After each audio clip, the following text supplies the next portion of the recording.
Hello everyone, my name is Lion and today we are going to be talking about the Five Nights at Freddy's movie. More specifically, I am going to be breaking down some of the things you should know before getting into the movie for people who are getting into the franchise for the first time. And then after that, I'm going to be providing a spoiler-free review and kind of a primer for people who are already fans of the franchise. If you see my eyes drifting off to the side here, that's because I do have a script prepared for myself because I don't want to go on long tangents. This script itself is already over 1,600 words, so we're in for a bit of a doozy. I'll try my best not to spoil too much of the movie. However, due to the nature of this video, I will warn you guys if there are any potential spoilers for things that you're about to see. But without further ado, let's get right into it, shall we? It's first important to note that Five Nights at Freddy's is a massive franchise that prior to the release of the movie had at least two separate canons running simultaneously.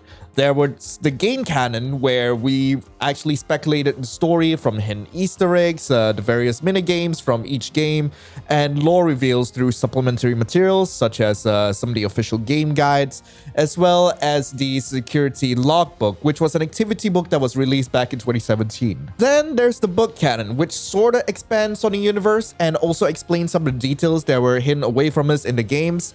Honestly saying it that in itself could be a whole video on its own. It's sort of a mess trying to piece everything together from the books, especially considering into the pit. All right, there is a time-traveling ball pit, but I'm not going to explain further in that. I'm actually going to be having another video sometime in the future where I'm actually going to be discussing the goddamn time-traveling ball pit. With the release of the movie, however, I believe that this is meant to be treated as its own canon separate from the books and the games. However, several elements from both canons do make it into the story of this movie, which I will be explaining right about now. In order to have a base understanding of what's going on in the movie and to appreciate the experience that the movie has to offer, I'd highly recommend people to actually brush up on their lore and characters from the first Five Nights at Freddy's games.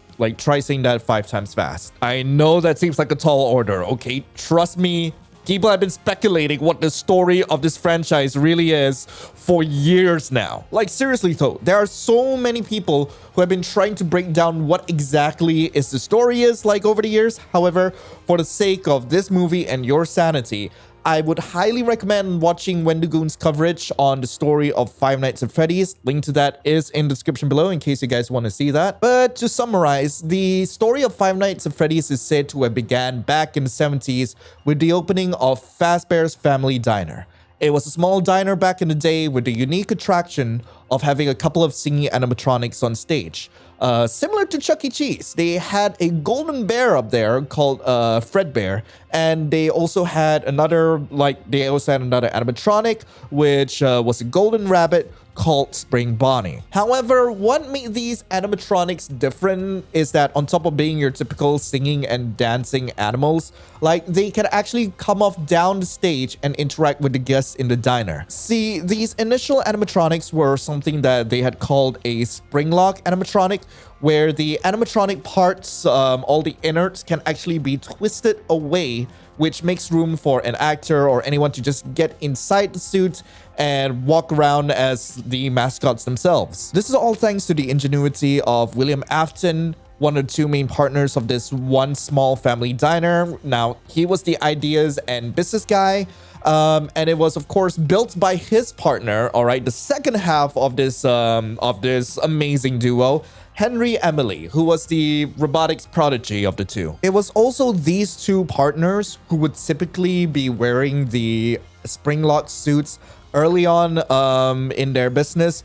William would be wearing the Spring Bonnie suit, whereas Henry Emily would be wearing the golden Fredbear suit. A big part of why these two people were so passionate about this business and this franchise was because both William Afton and Henry Emily are both fathers. William Afton having 3 children of his own, whereas Henry having his one daughter, Charlie. And they wanted to bring this magical experience to children of all ages, and it was generally a good time. Eventually, the franchise did grow larger, and it evolved into becoming Freddy Fazbear's Pizza, retiring the initial 2 mascots to make way for 4 new animatronics, Foxy, Freddy, Chica, and Bonnie. What's important to note here is that while the designs and the engineering behind these animatronics were a vast improvement from like their previous iteration, their spring lock functionality had been removed entirely due to safety concerns regarding the spring lock mechanics. You see, what would happen if the spring locks were to ever fail is that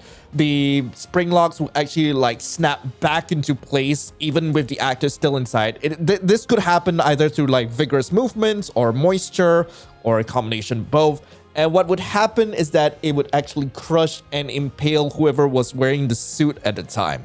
This is an important piece of information. You're all gonna need to keep this information at the back of your heads. Somewhere along the way, several of these Fazbear Family Diner locations and Freddy Fazbear Pizza locations had been shut down due to various incidents.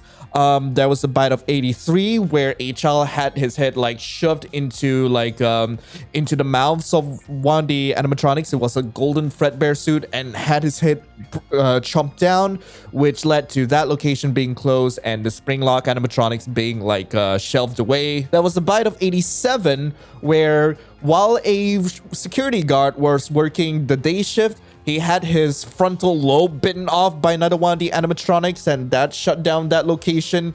And surprise, surprise, in 1985, no one got bitten. Instead, it's been reported that several children had gone missing around the pizzeria. This prompted a police investigation where they initially had problems like trying to find these children, and it was only later on they would actually find out that these children had actually been like, you know, they've been killed off and they had been stuffed into the animatronic suits of Freddy, Foxy, Chica, Bonnie, and the retired golden Fredbear suit. I don't know what the retired Springlock suits were doing in that location, but I'm guessing that they were like oddly like sentimental about these animatronics. It's later revealed that the perpetrator of these crimes was surprisingly William Afton, and what he would do is that he would actually get into the Spring Bonnie outfit and he would actually lure children away from their parents, where he would like commit the deed, and well, the rest is history. The spirits of these children would then go on to possess these animatronics, which explains why in the games the animatronics get fairly quirky at night. Curious about this development of haunted animatronics, William Afton like eventually goes back to one of the closed off Freddy Fazbear's Pizza to actually disassemble the animatronics, only to be confronted by both the sins of his past and the spirits of these children. So of course he freaks out, okay, and thinking fast on his feet, okay, he figures that by putting on the Spring Bonnie outfit, he could potentially scare these spirits into submission. However, remember that whole thing about people having safety concerns about spring-locked suits? Ah, don't worry about it. He gets spring-locked. So, of course, the animatronic parts crush into his body, and he's just left there in the back of the storage room for years, writhing in pain, with only sheer willpower just like keeping him alive like throughout the years. Don't ask me how that works. Like this franchise gets so weird. Now honestly, that's all you really need to know about the franchise if you're new to this, so that certain plot reveals wouldn't be as jarring without context. There's actually a lot more to this franchise. It is incredibly rich with lore, and I'm going to leave it up to you to decide whether you want to like find out more about this by either playing the games, reading the books, or doing what I did, which was like watch a whole bunch of other YouTubers talk about the franchise. There are also several Easter eggs and references that are scattered throughout this movie. However, as this video is meant to be spoiler free, I'll refrain from talking about them for now. However, if you do want another video where I actually break down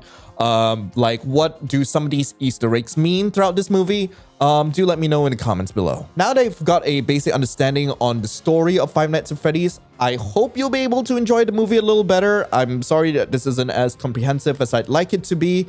If you're already familiar with the franchise though, all I can say is don't go in there with any expectations. Because let's be honest here, Five Nights at Freddy's fans have been eating good for the past couple of years.